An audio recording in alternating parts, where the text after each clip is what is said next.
मध्य प्रदेश के मंत्री विजय शाह के विवादास्पद बयान का मुद्दा अभी थमा नहीं कि अब सूबे के डिप्टी सीएम जगदीश देवड़ा के विवादित बयान ने सियासी तूफान खड़ा कर दिया।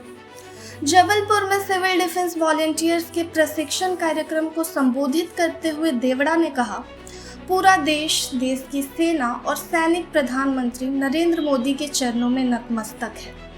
देवड़ा ने भावुक अंदाज में कहा, मन में बहुत क्रोध था कि जो पर्यटक गए थे उनका धर्म पूछकर चुन कर मारा गया। महिलाओं को एक तरफ खड़ा करके उनके सामने गोली मारी गई, बच्चों के सामने गोली मारी गई। उस दिन से पूरे देश के दिमाग में तनाव था कि जब तक इसका बदला नहीं लिया जाएगा, जब तक उन लोगों को नहीं मारा जाएगा जिन्होंने माताओं के सिंदूर को मिटाने का काम किया, तब तक चैन की सांस नहीं लेंगे।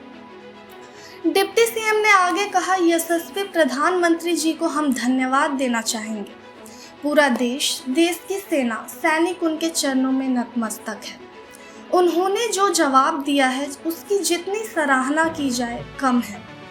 प्रदेश के वित्त मंत्री देवड़ा का यह बयान ऑपरेशन सिंदूर को लेकर था, जिसके तहत भारतीय सेना ने 7 मई को पहलगाम आतंकी हमले का बदला लेते हुए पाकिस्तान और पीओके में आतंकी ठिकानों पर हमला किया था। इस ऑपरेशन में 100 से अधिक आतंकवादी और तमाम पाकिस्तानी सैनिक मारे गए थे। देवड़ा ने इस कार्रवाई के लिए प्रधानमंत्री की प्रशंसा की, लेकिन उनके बयान में सेना को प्रधानमंत्री के चरणों में नतमस्तक बताने पर विवाद खड़ा हो गया। अब इसे सेना का अपमान बताते हुए विपक्ष ने तीखी आलोचना शुरू कर दी है। कांग्रेस ने इस बयान को सेना का अपमान करार दिया है।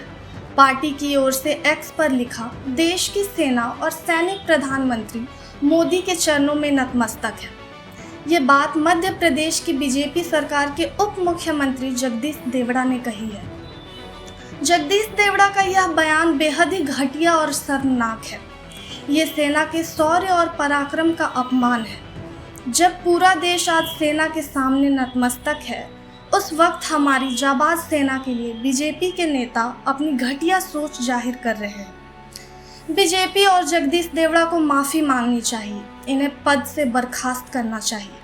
जिन माताओं के सिंदूर को मिटाने का काम जिन लोगों ने किया, जिन आतंकवादियों ने किया और जिन आतंकवादियों को जिनने पाला, जो पाल रहे हैं, उनको नेस्त नाबूद नहीं कर देंगे तब तक चैन की सांस नहीं लेंगे।